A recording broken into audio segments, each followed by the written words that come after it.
We have a thread of history that runs through our county, southeastern Pennsylvania, which points towards an immense tradition of abolition history. The Quakers, African American communities, which existed and thrived all throughout this region. And we've lost sight of that history. And there's been a very complicated and difficult history, and sometimes we avoid it. There were numerous black farms in this vicinity. West Goshen Township, literally 2 miles from where I was born and raised, was the Curry farm, Nathaniel and William Curry. He was mulatto farmer, and he, in 1822, acquired 37 acres of farmland.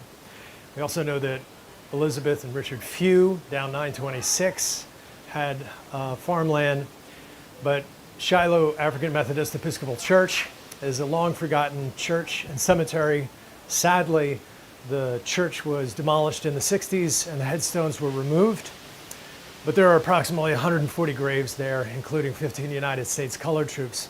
So last week, rather 2 weeks ago, we had the first Memorial Day, Decoration Day, for the confirmed United States colored troops that are buried at Shiloh in front of the Chester County Courthouse.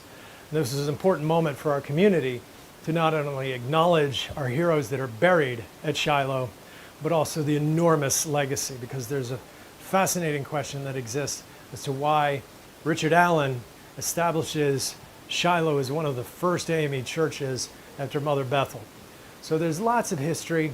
It's connected to genealogy, but there's also a difficult question in our county that happened after the Civil War concerning Jim Crow laws, concerning disenfranchisement, and it basically drove out African American farms and communities. So the work really is to go back to the best part of Quaker history and Black abolition history, which is how we work together, how we correct the past. And the only way we can do that is sitting down at the table and really engaging with one another, because that is really the legacy. In my view, Chester County is the keystone of the abolition movement.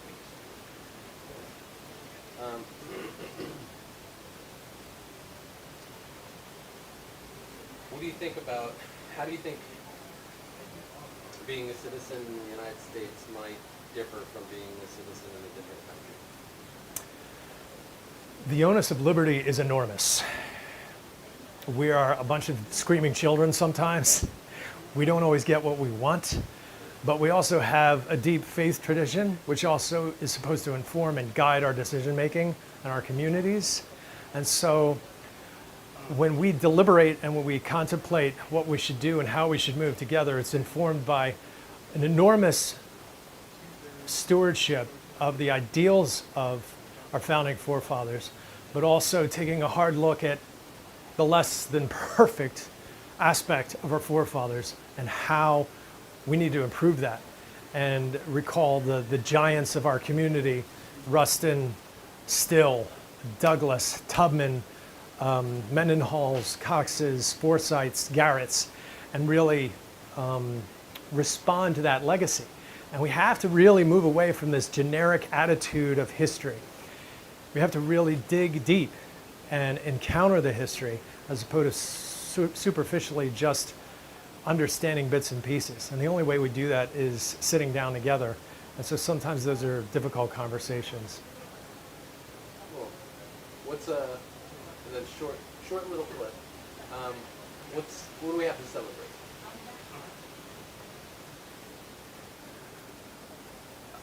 That's a tough question.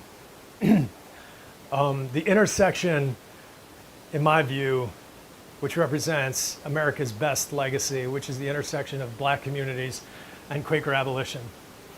It's not always perfect history, but when you read the literature, it is a profoundly beautiful, and it is compassionate, it is merciful, it is reaching out to right the evils of the past. And so I think the Quakers have a lot to teach us and guide us about how we continually look at our history and make course corrections for the better. And of course, the legacy of Ruston and Still and Tubman, all of those icons of our county are what give us the opportunity to create that more perfect union. Great. Very good. Great, thank you, gentlemen.